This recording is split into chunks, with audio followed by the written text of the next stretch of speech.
Caro de Caro et le droit. Voici une nouvelle vidéo pour une nouvelle astuce. Le thème du jour aujourd'hui est le CDD. Et permettez-moi de vous poser cette question. À votre avis, si je suis embauchée en CDD, est-ce que je dois obligatoirement signer un contrat écrit? Et quels sont les risques en cas d'absence de contrat? C'est une vidéo qui devrait vous plaire, chers salariés, et qui devrait vous faire un petit peu peur, chers employeurs. Vous allez voir, la réponse à ces questions est très simple quand on connaît les règles. Et il est très important pour vous de les maîtriser, car elles peuvent avoir des conséquences significatives. Et croyez-moi, je pèse mes mots ici. Comme vous le savez certainement, le principe quand on embauche quelqu'un, c'est qu'on l'embauche en CDI, en contrat à durée indéterminée.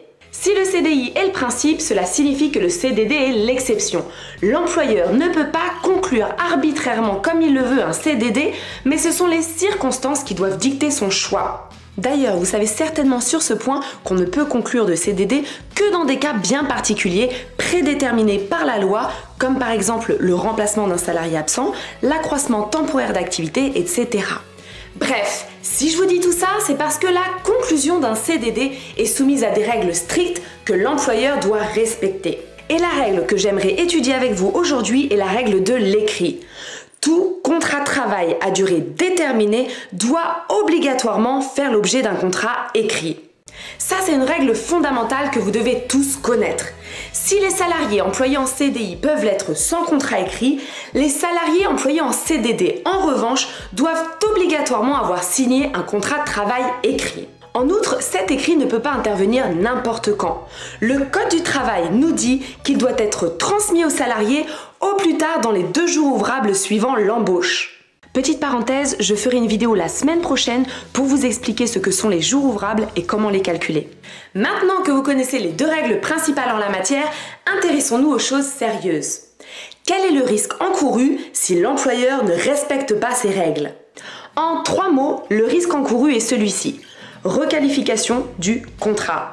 Si le salarié travaille alors qu'il n'a pas de contrat de travail écrit, alors tenez-vous bien, on va considérer qu'il travaille en fait en CDI. Et c'est la même chose si le contrat de travail existe mais qu'il lui a été remis tardivement, c'est-à-dire après le délai des 2 jours ouvrables. On va considérer que le salarié travaille en fait sous CDI. Alors je vous vois déjà me faire vos gros yeux interrogateurs en me disant « Quoi? J'ai pas de contrat écrit donc je suis présumée être en CDI? Vraiment ?» La réponse est oui, vous m'avez bien comprise. Sur demande du salarié, les juges peuvent requalifier fictivement le contrat de travail. On va considérer que le CDD est en fait un CDI et ce, depuis le début. Et là, je ne sais pas si vous voyez, mais les conséquences de ça sont énormes. Je vous donne juste un exemple. Vous savez qu'un CDD ne peut se rompre que dans 5 cas bien précis. Si vous ne le savez pas, j'ai fait une vidéo là-dessus, allez la voir. Ces cas de rupture sont différents de ceux qu'on retrouve en CDI.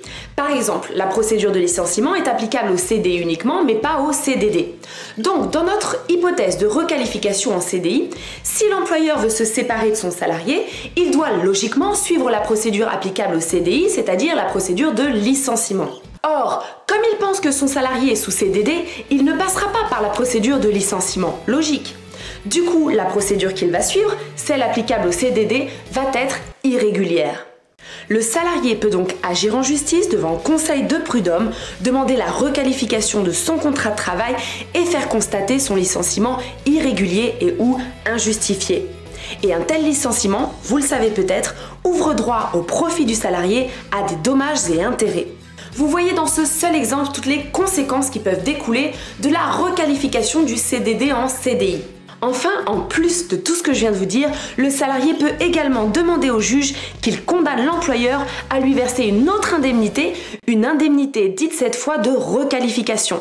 C'est une somme d'argent que l'employeur devra payer au salarié et qui ne peut être inférieure à 1 mois de salaire. C'est un peu un 13e mois surprise. Mes amis, j'en ai terminé là pour l'astuce du jour. Je pense que j'en ai surpris plus d'un avec les règles que je viens d'exposer. Je sais que beaucoup d'entre vous ne les connaissiez pas auparavant, alors même qu'elles sont fondamentales de mon point de vue. Chers employeurs, j'espère que je ne vous ai pas trop effrayé. Cette vidéo doit plutôt vous servir d'avertissement. Quand vous décidez d'embaucher en CDD, s'il vous plaît, soyez vigilants sur le formalisme. Quoi qu'il en soit, mes amis, si vous avez aimé cette vidéo et si vous souhaitez que j'en fasse d'autres sur le thème du CDD, indiquez-le moi en laissant un pouce bleu ou en laissant un commentaire, tout simplement, je serai ravie de vous lire.